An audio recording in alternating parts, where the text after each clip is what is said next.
3.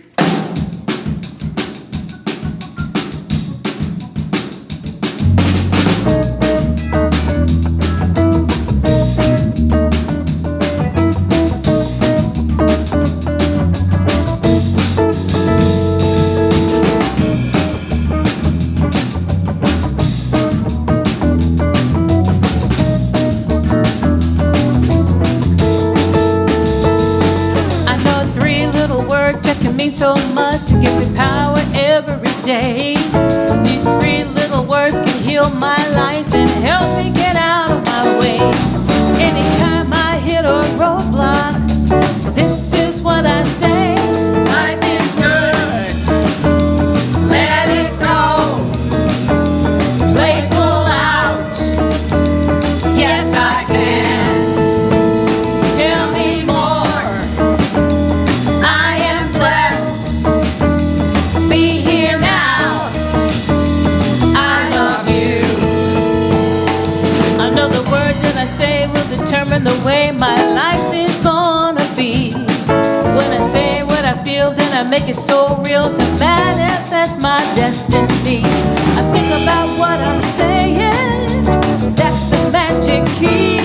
Life is good, I just claim it, let it go.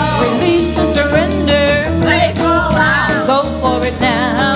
yes I can. I know I can. Tell me I wanna more, know what you're thinking. I am blessed. Truly grateful, Be here now, fully present. Yes, I love you. yes I do. When I trust my heart to say what's on my mind, the truth we feel revealed, it happens every time. Words can heal my soul, words can help me through.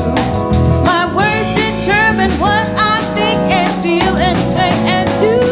Life is good, I just claim it, let it go. release, Play full out, go for it now. yes I I can. know I can.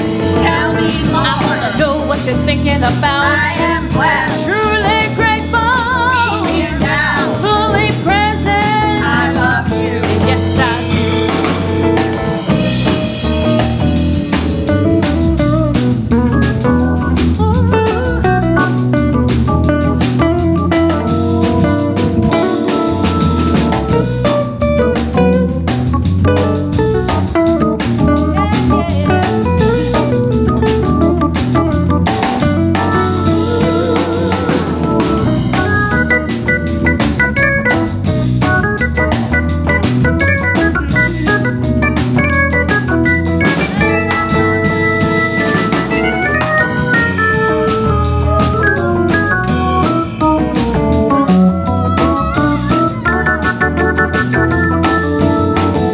Oh, Life is good, life is good. let it go. Oh, let it release, release. Play full out, Go for it now. yes I I can. know I can. Tell me I wanna more, know what you're thinking I about. am blessed. Truly Be grateful, here now, fully present. I love Yes, you. I do. I said life is It's good. good, Yeah. let it go. Oh, let it go, let it go. Play full out, Play full out. yes I I can. know I can. Tell me more, I wanna know what you're thinking. I am blessed. Oh, so truly be blessed. here now, Be here now. I love you. Oh, yes, you gotta. Life is good, Life is good. let it go. Oh, you gotta let it go. Play full out, Right on.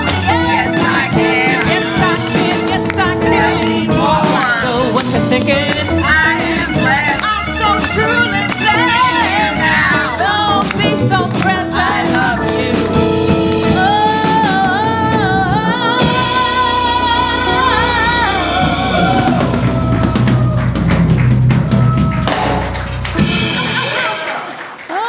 Thank you, thank you, thank you. Thank you, ladies. Thank you, everyone. Life is good, and we are blessed. Good morning, everyone. I'm Jane McCarthy. I'm a licensed Unity teacher and a Our Reverend Edith is down at Unity of DC. She's at the retirement service for Reverend Sylvia Sepner, but she will be joining us when we have our questions for the ministers. She'll be with us on Zoom. So, do we have anyone here for the first time? Just our regulars? Not Jess. It's wonderful you're all here. Glad you made it. All our regulars, okay? All right, glad you could join us. Well, let's take a moment to pray ourselves in here, right here. Here at Unity of Gaithersburg, and we take a nice deep breath. And we are so, so, so, so grateful. Life is good. Life is good. We remember why we came here this morning, and we thank God for bringing us together. We are so blessed. We are so blessed. And we know that we are all connected, our oneness. We are all connected and guided by Spirit right now, in this moment. And we are so grateful for this day. For this is the day the Lord has made. We thank you, God. And so it is. Amen. And now we have a song.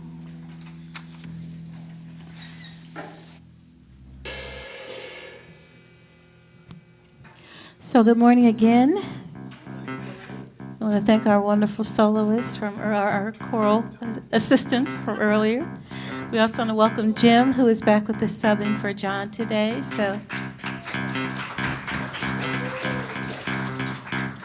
All right, so the opening was a warm-up. So now I know you're fully ready to sing with us.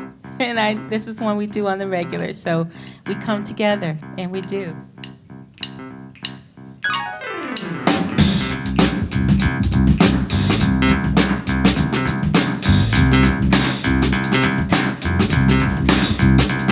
Take a look at the person next to you. Say, God loves you and I love you too. Now feel the love in the sanctuary. Lift your voice and repeat after me. We come together. We come together. We come together. In the name of love, we come together. We come together. We come together. In the name of love. Now look at the person next to you. Say, I recognize the God in you.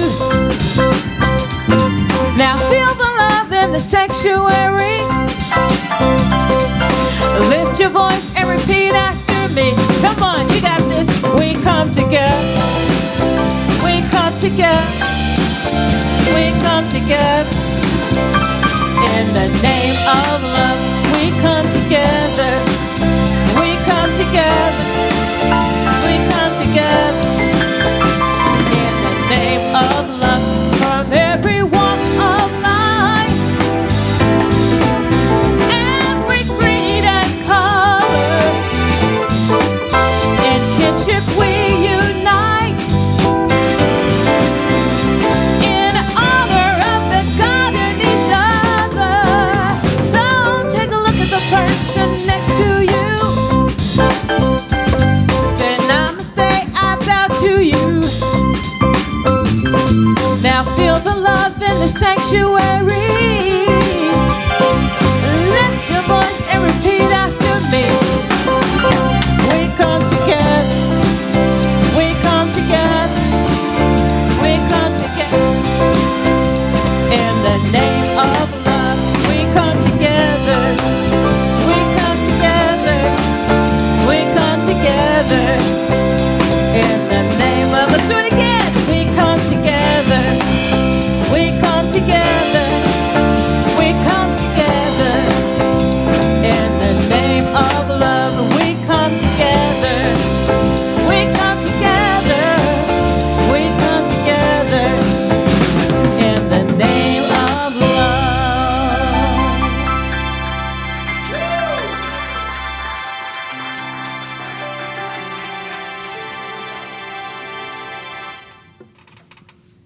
Good morning. I'm Carol Plummer, and I'm a licensed Unity teacher here at Unity of Gaithersburg, and I'm here to bring you your transformational opportunities. And it's going to be really quick. If you want any of the details, check on the little half sheet that you got when you came in the door.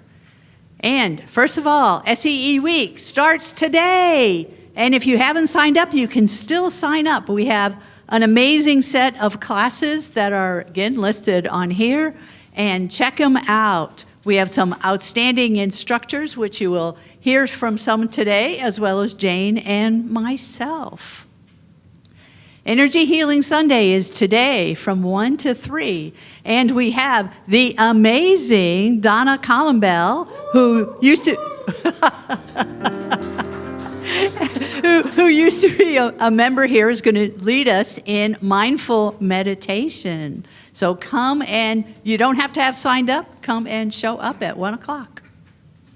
Family Fun Day, Sunday, July the 12th, from 12:30 to 3:30, hosted by Reverend Edith and Akosua. It's going to be a lot of fun. They're going to have a traditional Sunday church picnic kind of thing. So register online and plan to put it on your calendar. All right, our summer fundraiser, fun and fund. Right, we're gonna have an open mic night on Friday, July 17th. And I think they're still looking for people to actually perform, right? As well as lots of attendees, so plan to attend. If you haven't been to one, they are just really fun, and you should come. It's always a lot of laughs and a lot of great entertainment. And our foundation is prayer. Our prayer chaplain today is me. And so if you would like to have prayer after the service, I will be hanging out back in that corner. Come and see me for a confidential one-on-one prayer. And if you just would like to put a prayer in the prayer box, there's a box back here that you can, there's pieces of paper and pencils you can write somebody's name as well as a prayer request. And they will be prayed over by the prayer team. All right, here's our daily word for today. The word for today is connection. On this day, let us affirm, I share a connection to all living things. Repeat with me. I share a connection to all living things. I invite you to hear these words as your own. I share a connection with the human family, the world's creatures, and the universe itself. I am reminded of the words of astronomer Carl Sagan, who wrote, "The cosmos is within us. We are made of star stuff. We are a way for the universe to know itself."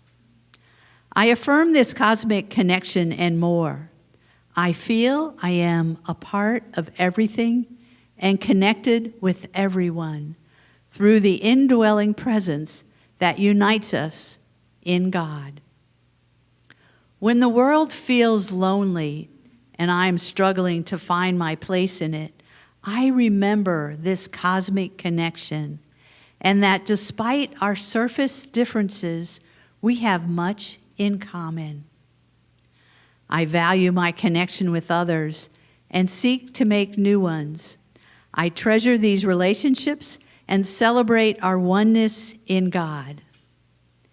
Today's Bible verse is from the book of 1 Thessalonians, chapter 5, verse 11. Therefore, encourage one another and build up each other, as indeed you are doing. Let's take a moment to reflect on the word for today, connection.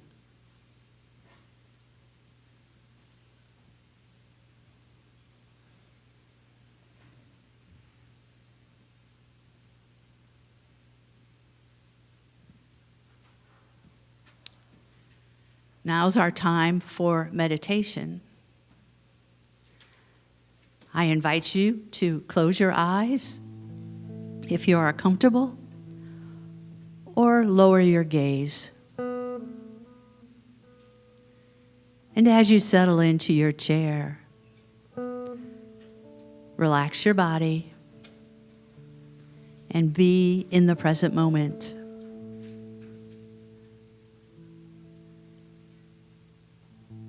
And as you withdraw your senses of the surroundings and turn your intention inside, settle into that quiet place inside, that place of peace, that place of tranquility, that place of serenity. For this is the place of connection to the divine, our connection to God, our connection to community, our connection to our spirit and our soul. And as we settle into that place and know this is who we truly are, we are beings of light, we are beings of love, we are beings of joy. And as we appreciate this connection and this sense of knowing that we are amazing beings, that we are light, love, spirit, let us sit in this silence and this appreciation for who we truly are.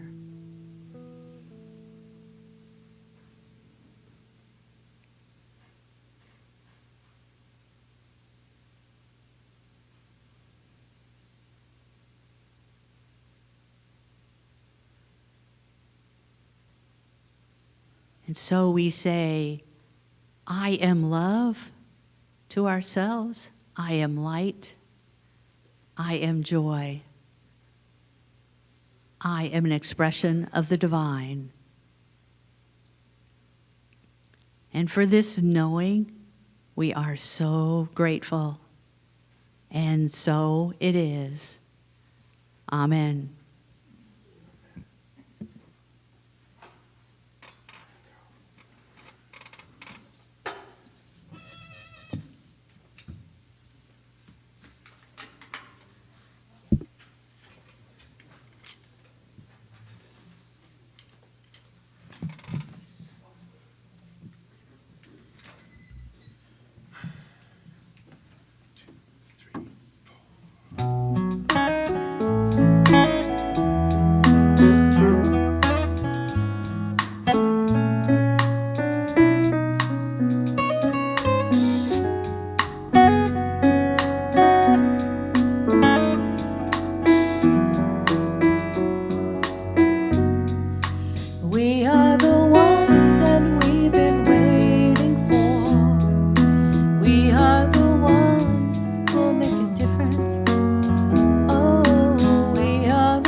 we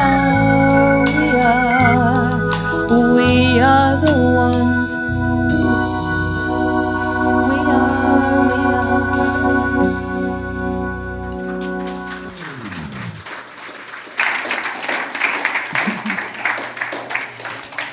Ah, thank you, Deletta. We are the ones. So now's the time. Good morning again. And we're going to welcome our ministers that are joining us today, this morning. And as they bring them in, oh, there's Reverend Edith. Good to see you. Some's looking here, but there you there. Okay. So Reverend Edith, as I mentioned, is down at the Unity of DC, but she'll be joining us to answer the questions. We also have Reverend Aaron Wolf, who's with us for the first time teaching our SEE classes. He's teaching the metaphysics classes. And he's up in Maine. He lives in Maine, where he works as he's a Unity minister. He works as a hospital chaplain at the Maine Medical Center. So he's been gracious enough to join us teaching our metaphysics classes. And then, of course, we have Reverend Kelly Isola, who's been with us for several years now, teaching our SEE classes, and she'll be teaching 12 Powers this evening. Starts at 6:30, and then she'll also teach self-care, I believe. So Kelly lives at Unity Village and teaches out there at the village and at other churches throughout the country. So we're really happy to have her back.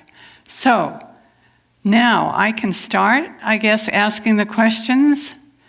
You all are there. Do we need to bring them in? Or they? We will when they answer the question. Oh, when they answer the questions. Okay. Well, I'm going to start off with this question here. Unity teaches that the Christ is the divine potential within every person. How then is Jesus's divinity understood compared to ours, our divinity? Off you go, reverends. There is one. Okay. Anyone want to answer? I can. Okay. Kelly? So one of the things about, this is the kind of question that I really love because it's like several of them. It's sort of like 3, 4, 5, 6 questions in one. Nice. But one of the reasons I love this question is because it really gets to the heart of what Unity has been trying to say for more than 100 years. And the truth is, if you ask 10 Unity ministers that question, you'll probably get 12 different answers. So Unity does teach that Christ is the divine potential, or perhaps, divine presence, that we are that, right? Which it doesn't mean that Jesus he didn't possess something different from the rest of us, like that we fundamentally lack. So what's the difference? There's several ways that, you could answer that. Traditional Christianity would generally lean in the direction that Jesus is different, but Unity doesn't say, that's not our lesson. We've tended to say something different.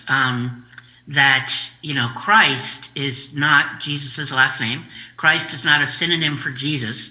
Christ is a consciousness, right? You could say Christ, God, spirit, divine. So it's a consciousness that was around long before Jesus, long before us. And what we can learn from Jesus is what he revealed to us that is likely true for all of us. So, that's the beginning part of the Christ part. And then there's that phrase, divine potential, which I'm very careful about using phrases like that because it potentially sounds like something I don't yet have. So I would rather say the divine reality that's already present, because it's not a question of whether God is me, God is in me, as me, whatever preposition you want to use. The question is whether we're living from that reality. I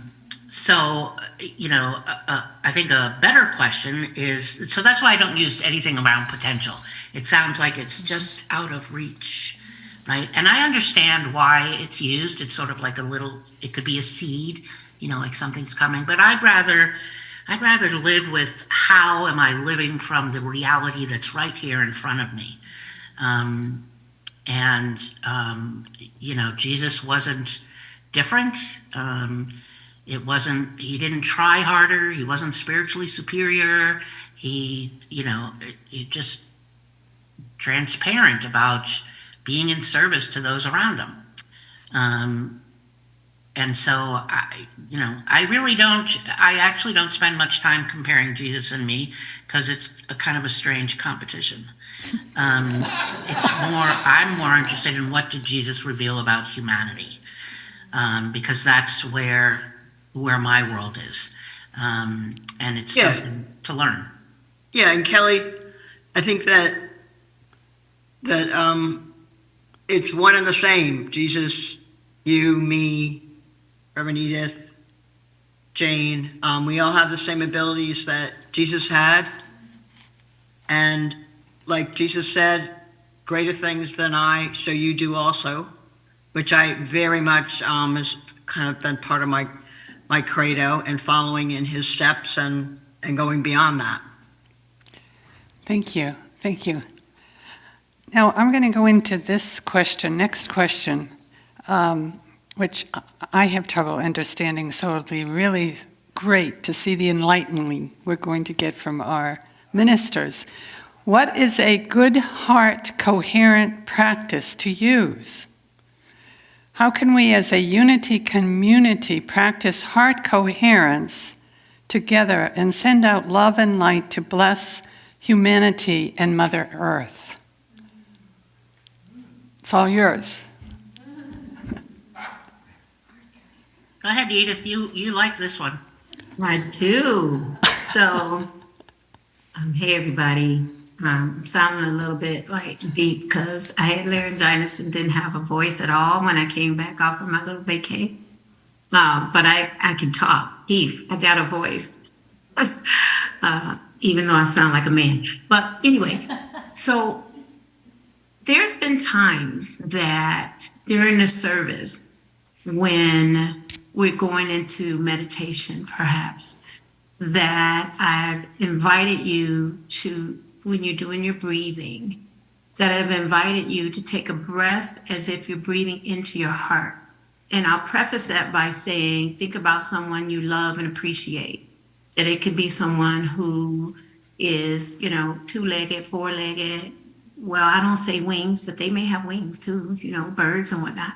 And to really think about that, whoever it is that we love, and just in the thought of the love experience brings it into heart coherence. And then breathing that as if you actually can direct your breath into your heart, then it radiates out from us as love, right? If you turn that around and did that about someone you have an upset about, whatever, right?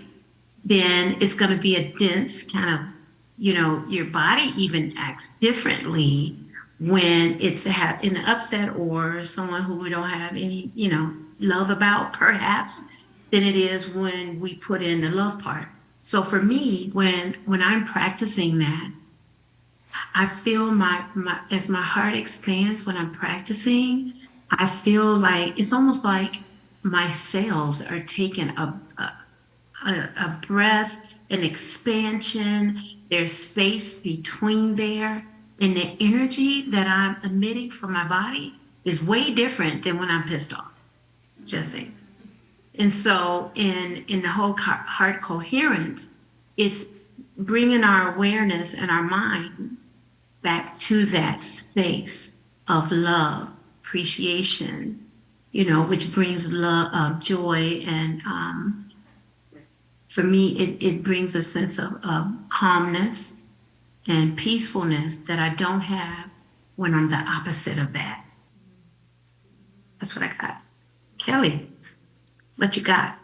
Yeah, so again, it's a question that's a loaded question in terms of multiple questions in one. because it says what's good heart coherence practice to use, which you just talked about, Edith. And they're great practices, the breathing, the appreciation, settling the nervous system. But then the interesting part is the second one is how can we as a unity community practice heart coherence together and send out love and light to bless humanity and Mother Earth? Because now what I want to ask is, what do you mean by send? What do you mean by bless? What do you mean by love and light? And how would we know if it worked? I think we in unity communities and not just unity, but we kind of toss around and use words, buzzwords that are lovely, and I'm not sure we know really how we're defining them. So I think there's different ways to understand this community practice. The first one says we do this heart energy and transmit it to the world, which some people believe, and there are some theories about that. I don't know that anyone can say with confidence exactly how that works and whether it works in ways people claim, which doesn't necessarily matter.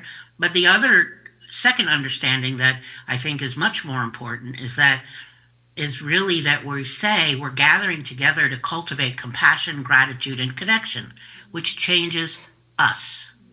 Rather than looking out here, sending something out here, it changes us. And changed people tend to make different choices. And that changes the world. So we listen differently, we love differently, we vote differently, we care differently. So I'm less interested in sending something out and, love or light or whatever, and I'm more interested in becoming loving, because they're not the same thing. So that's my little seed of that. Okay, thank you. Anything else? I want to ask this question now. How do you define expansion of the soul? Why do we need to expand the soul if we were already one with Source and perfect in every way? I'll start.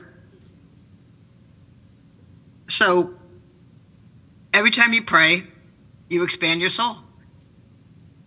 And the closer and the more time you spend praying, I know Charles Fillmore would sometimes drop into prayer and people were like, where'd he go? But he never left, and he would resume the conversation right where they were. So it was kind of amazing that he could do that. But as well as we, in our alignment with God and in prayer, because we have God within us, we're already in the soul expansion. So we don't consciously have to think about that we're actually having to expand our soul, because just in our whole path in our walk on our spiritual path, we're expanding our soul.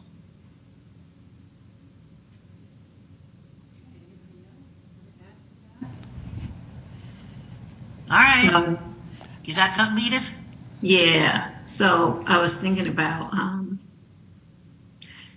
if we consider ourselves to be spiritual beings having a human experience, then as we expand, as we transform, as we practice and do the work, then we start having more of a spiritual experience, right? So if we consider that first and foremost, even, as we come into this human experience, that this human experience is here to learn, to do, to grow, to be, and all of that, right? From the time we're born until the time we're complete. But inside of that, the spiritual part of it, right? That as we have these spiritual experiences, to me, that is the expansion of it, of the growth. And does everyone get there? I don't really know. I would like to say maybe not, but that's not mine to know, because I only know the experience I have as my own individual self, right? As an individualized expression of God. And so as I do my practice, as I,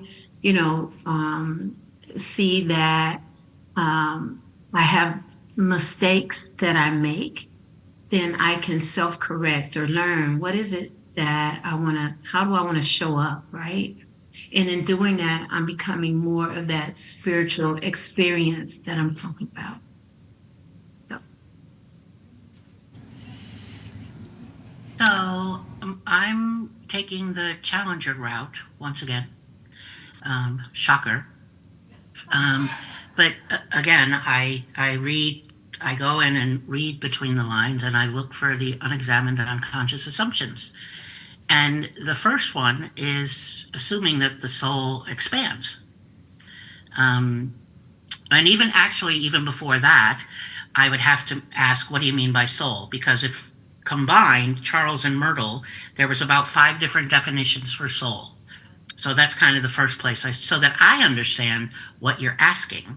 How are you defining soul? And if how you define soul is about our deepest identity, where we are already one with Source, already whole, already beloved. I don't believe in perfection. But I don't think the soul needs any improvement or expansion or purification. It's not deficient. But what does change, in the second part of the, why do we need to expand the soul if we don't? Of course, depending on how you define soul. But what changes is our capacity to participate in reality. So the soul doesn't become more divine, but we can become more consciously aware of what's kind of going on around us and deepen our connection and relationship with the reality of our life. We can widen our imagination. We can mature our compassion. We can, become more able to embody love. A metaphor that I really like is that, the sun doesn't become brighter because I open the curtains. The room becomes brighter because something that was already present can now enter. And so Source doesn't become more present. The soul doesn't become more perfect, but instead, our life becomes available to what's already been true, right? So we're already, engaged in just being less defended, not a bigger soul, but a more permeable life, right? That, our work is awakening to the reality, and I think that's to, that reality.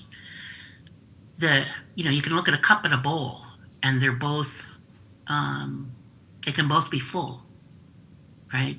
And, but they're not the same. And the bowl isn't morally superior because it's bigger. It just simply has a greater capacity. So I really think the soul never needed expanding. I think what expands is our willingness to inhabit it.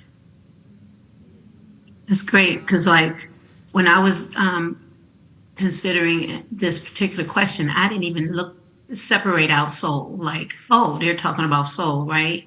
Because it is, what is your own definition or perception of soul? Whereas I went straight to the spiritual, which is not necessarily the soul. You get that, everybody?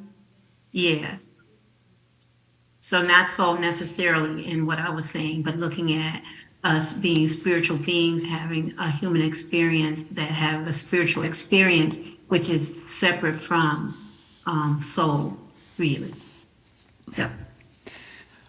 Okay, thank you all. Now, here's a long one here. Why are we here? But it goes on. I've read and heard all kinds of theories, but none sit comfortably right with me. Did I choose this? What the heck was I thinking? It's one of you that wrote this, by the way. Am I on assignment? What the heck am I supposed to do? Is this just a strange simulation? Are we all making it up as we go? I don't think there is a definite answer, but some reflection from those more learned is appreciated. Well, the first thing that popped in my head, I'll just say is, there's, again, 6 questions in one. Why are we here? Did we choose this? Do we have a purpose? Are we on assignment? Is this a simulation? Are we all just making it up as we go? My answer is yes.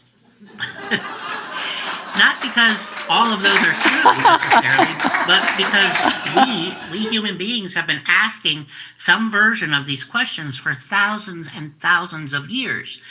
And there's a lot of answers. Some say traditions say we're here to glorify God. Some traditions say we're here to learn lessons. We're burning off karma, preparing for heaven. We're here to serve. We're living in a simulation. On and on. And I get a little nervous when someone says they know for certain. And I'm like, I don't think you know for certain. I think we can know moment to moment. But people ask me if I think we choose our lives before we're born. My answer is, I don't know. There's no evidence for me to say yes, and there's no evidence for me to say no. What I do know is that people have suffered terribly, including me, because someone told them, you chose this illness, you chose this abuse, you chose this tragedy. And that kind of theology does real harm. I'd rather sit beside someone in their suffering than try to explain it. So I honestly find the question exhausting if we're all born with one grand assignment, because it's not, our life purpose isn't a hidden treasure map and that we fail to decode. See, here's my secret decoder ring, comes out of the cereal box. What if purpose is like finding the right answer, is less about finding the right answer and more about responding faithfully to the life that's right in front of me? I just don't, it's too exhausting to engage all those questions about a simulation or did I choose this? Me personally, I don't think I chose this. I just don't. I think I'd much rather enjoy the mystery. Here's what I question, here's what I simply cannot claim to know. But another opportunity to be a little more honest, a little more courageous, a little more loving. Maybe the purpose of life isn't to solve the mystery. Maybe it's just to become the kind of person who can live it well. So I agree with you, Kelly, in that I think we have more than one purpose. It's not like a singular purpose. Absolutely. Yeah, but to find like where you fit in life, like for me, has been a process and an ongoing evolvement as I've gotten closer and closer to God and feeling that connection from within me. So Charles Fillmore would have said that it's another opportunity to get it right, meaning he believed that he could regenerate his body and not die, that he would be able to purify it and make it whole and perfect again, which is one of his favorite affirmations of believing he was whole and perfect.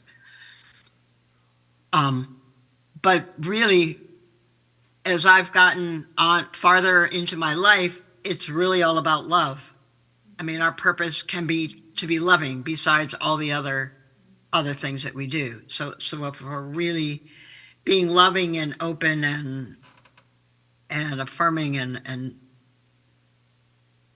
wanting to just be the best we can be.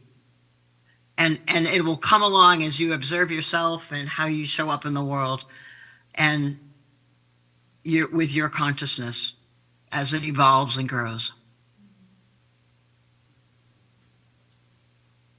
Thank you. So I was thinking about how, why did we come into this body, this experience, right? Because some of the experiences that we have in life are full of ups and downs and curves and bumps and all sorts of things that, at least for me, I wouldn't have chose, right? If I could choose it. But then on the other side of it, though, I think about I wouldn't be this person Edith if I had not had those experiences. I would not have found unity if I hadn't gotten sober 32 years ago. I wouldn't have found it, right? I would have been out there upset at the world and being a victim and all that other kind of thing. And so for me, I think about, the growth and the transformation that has enabled me to be who I came here to be and continue to grow. But then I look at the Bodhisattva and how the Bodhisattva in the Buddhist tradition kind of held back getting to nirvana in order to have this birth to death experience. I'm going to say assisting people to become enlightened. And so if I'm here to become more enlightened, if I came into this earth experience because perhaps one or two or however many people can become more enlightened, and what I mean by that is more aware, right? That we have this connection, right? Not the connection that we have with each other, but the connection with the universe. That we're all part of it, the big it of it, which is to me the big God of it. We just give it a name, but it's nameless really. And so if we're here to do that, then we got a lot of work to do. And, sometimes it seems like we're going in the right direction and then we take 10 steps backwards and it's like, what is that?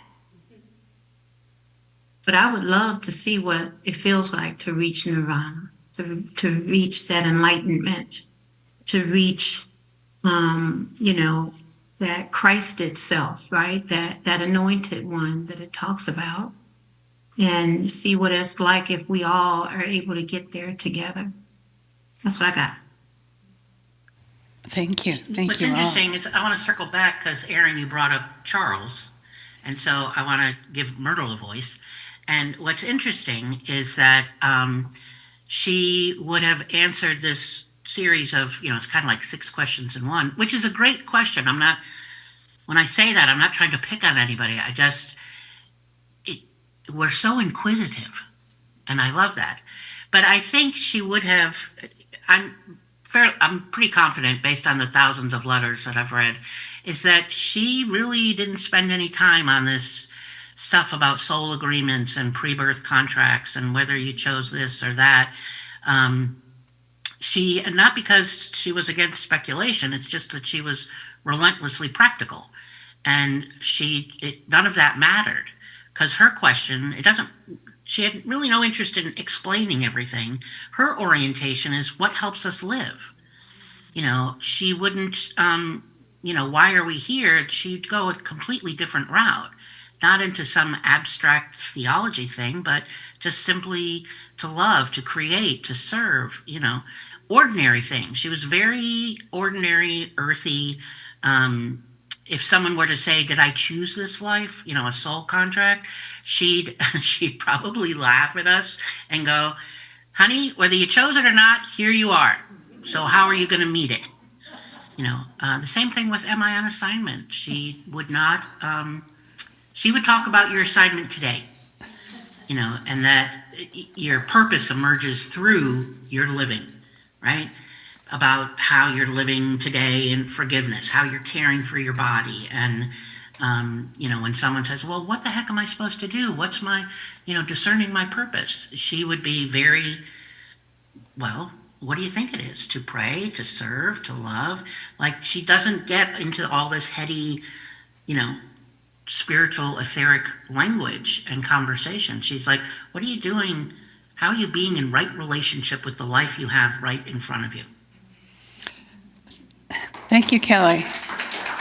And that kind of moves right into another question here. What does unity mean by practical Christianity? You've kind of hit that, Kelly. Anybody else have any thoughts on that? Of course. Aaron or Edith want to say anything? Yeah. Go ahead, Aaron. I hit something. Oh, lovely. It's asking me a question. Hold on. Oh. Go ahead, Kelly. Just wanted to see myself Oh, again. I can jump in. Yeah. So when I think about practical Christianity, it's really about practice. How do I practice Christianity? How do I live it today as me, right? And I don't mean Christianity as a religion, but Christianity as the anointed one. How do I practice being the anointed one in my everyday? And when I'm not that, then it's an indicator, at least it's a way for me to notice, oh wow, I'm not being that anointed one today. I'm not being loving and kind and empathetic.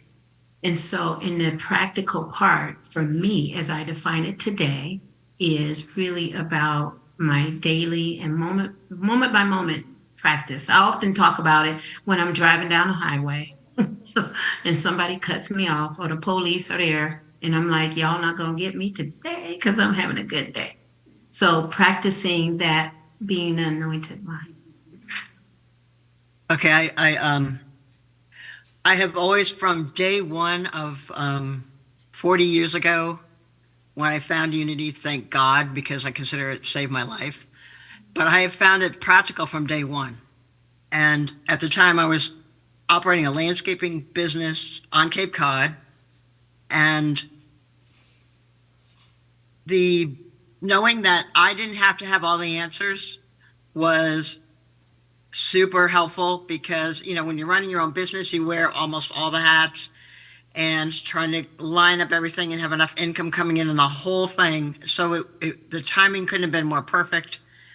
And I would let JR drive and back up the trailer. I learned to delegate. I mean, there were just so many things when I realized this basic fundamental truth was I didn't have to know everything and be the shell answer man, which was something that we were learning how to put shell on our phones at that point, So from day one, it was practical for me. So, for me, it's another one of those questions that if you ask 10 different ministers, you'll get 10 different answers, in part because the word Christianity is in there. So me personally, I don't think of unity as Christian because there's almost nothing about it that is. Certainly none of our theology, but use Christian words because of the time and place that the Fillmores landed in the late 19th century. But practical works for me. If it's not practical, I'm moving on, right? If it's not, and I do the same thing with a lot of things in life. If there isn't joy or silliness or playfulness in whatever I'm doing, then moving on. So, for Charles Fillmore, practical meant prayer and affirmations and, healing practices, spiritual laws. And for, so Charles would have looked at it as applying spiritual law to improve the conditions of life, which is why you see so much emphasis on health, prosperity, demonstration, overcoming. But Myrtle would have said something very different. She would have said, it helps us live more lovingly, more joyfully, and fully. So she would have been less focused on the outcomes and more focused on your experience. And it's also practical for whom? What hurts and what heals. So I think sometimes unity has gotten itself into trouble with that phrase. I get where it came from and what it can mean, but the conversation very often can shift into outcomes. What are we manifesting? What are we demonstrating? Are we getting what we want? As opposed to a lived, embodied experience, which is much more Myrtle. It's a metaphysical question. Sometimes the metaphysical interpretation of biblical stories given in unity doesn't fit the meaning I get from a Bible story. Am I correct in assuming that these metaphysical ideas are primarily a guide as to how I might translate the story? Could be used, the story, to reflect internal thoughts, but not the only way. Any thoughts there?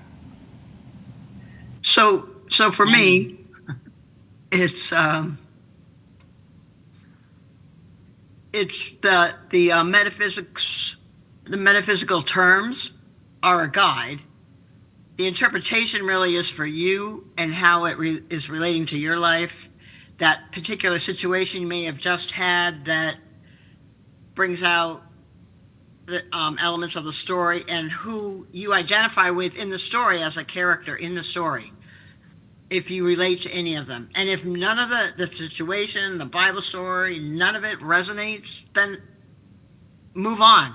Go to another story and look at that. Use it more as a tool. The Bible is the story of our life, but metaphysically, it's a tool, the story itself. And so the metaphysical terms are a guide that Charles wrote, what certain things mean.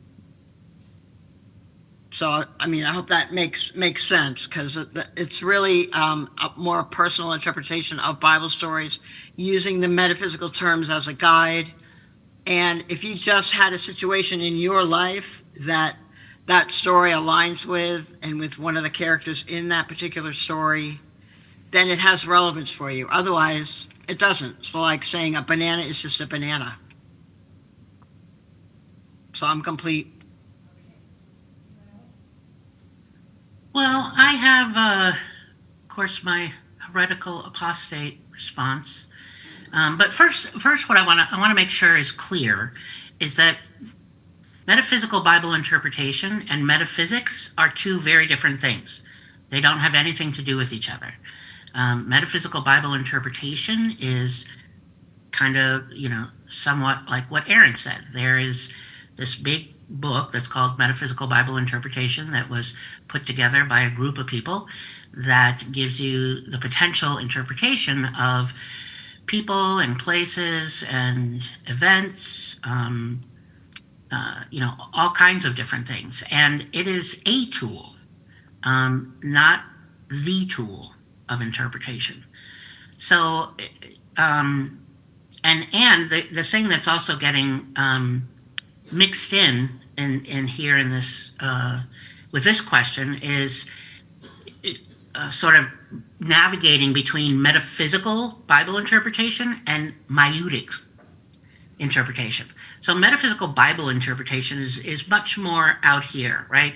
It's a great way to kind of, if you've been beat up, abused, or whatever by the Bible, it can be a good way to introduce, come back into, potentially maybe not being quite so allergic to it. Doesn't mean go back to reading it.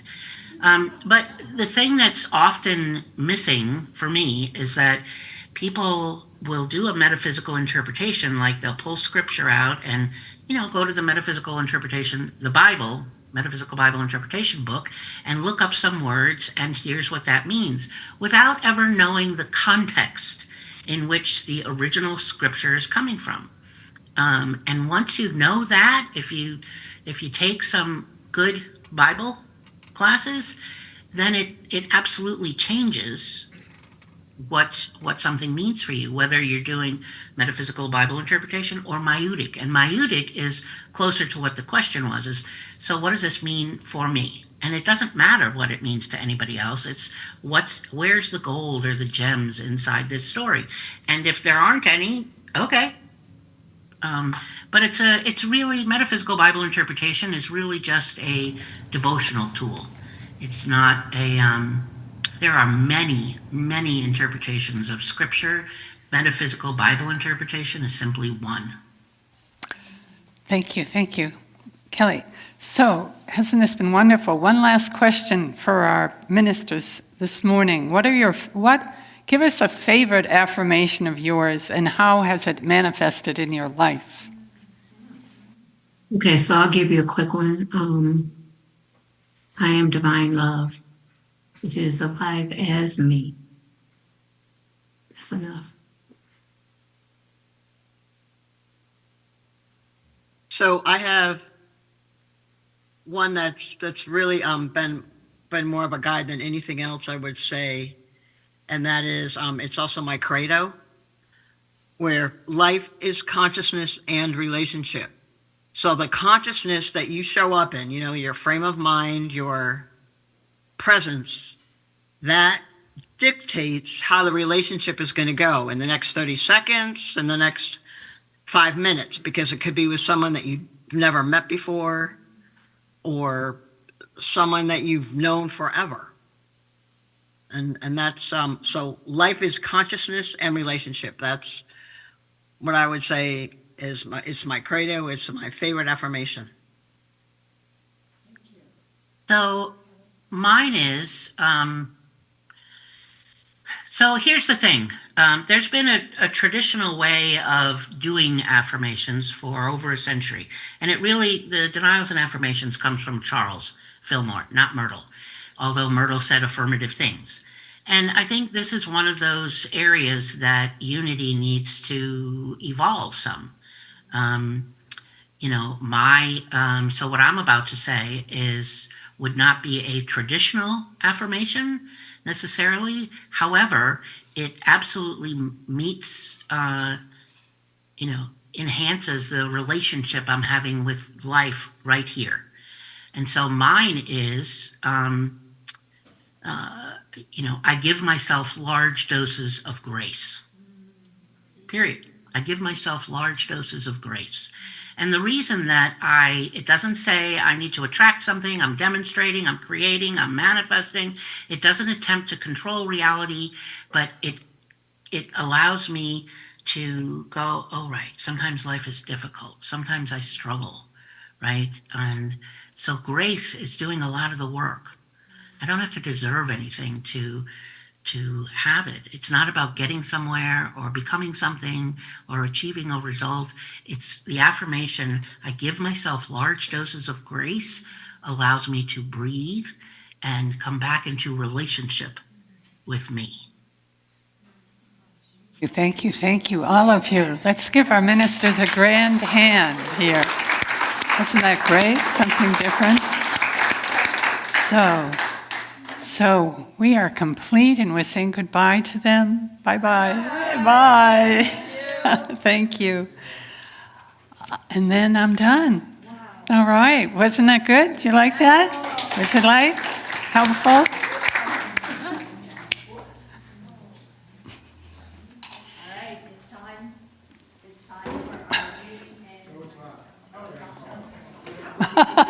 You know, we're both so.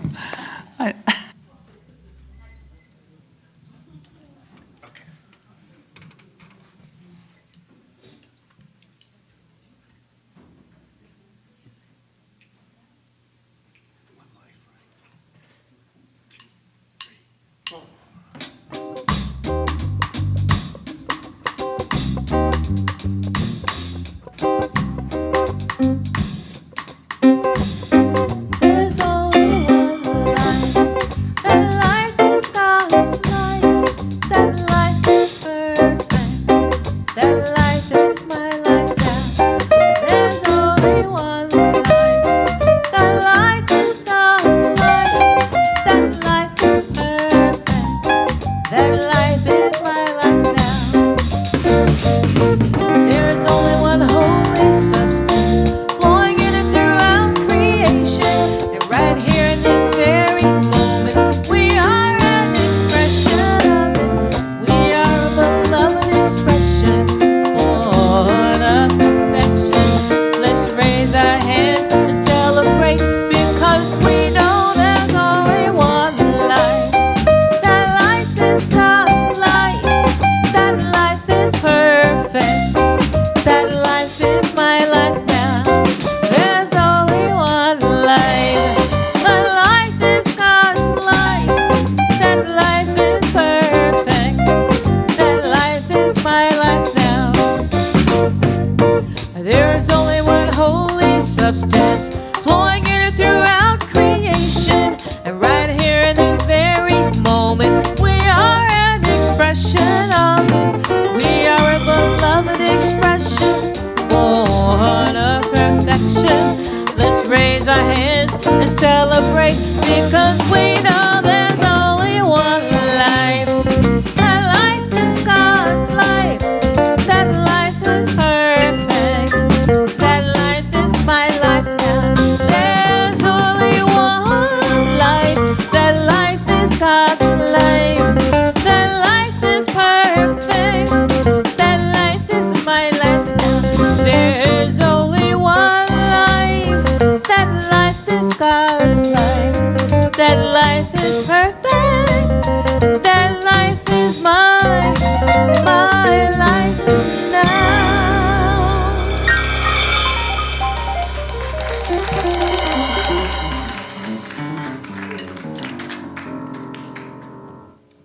Now it's time for giving and generosity.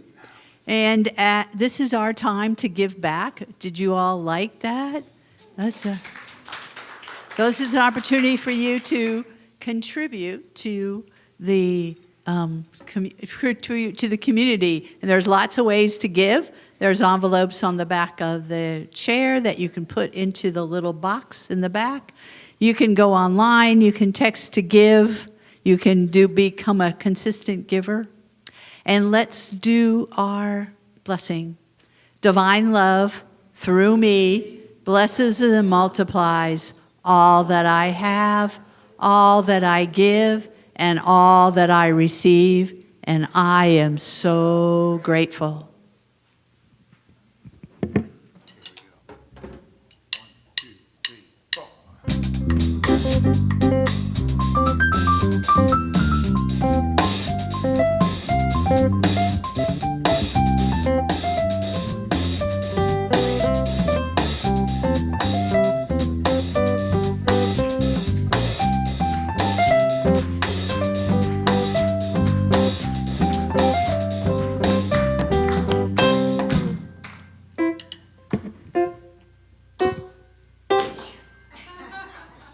Isn't he awesome? Yeah. He's so awesome. Hi, guys. We made our own fun today, didn't we? So what's our power? Our power is imagination. So what do we do? What are these little booklets? These are creative journals. So what's something you put in your journal? You want to say something you put in your journal? No. Okay. So these are their dream journals, things that they're dreaming about doing or things that they have dreamt. We had a lot of fun. And then we just had to have a dance party, you know. It's that kind of day. So, right, guys? All right, so who wants to start? I am the light of the world. I live as a light.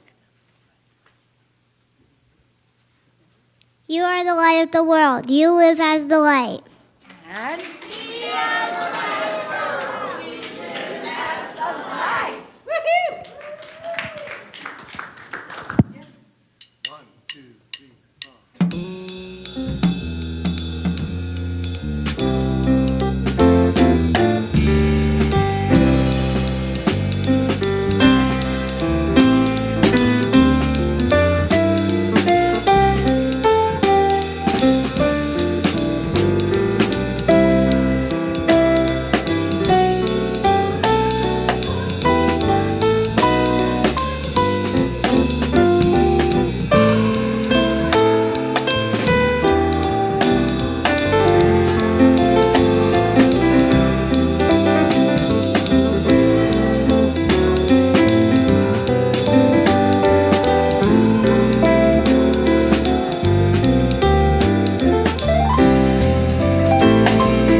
today, go out there and contemplate the wisdom that has been shared to us this morning from our ministers. Thank you, God. Have a great week. Amen.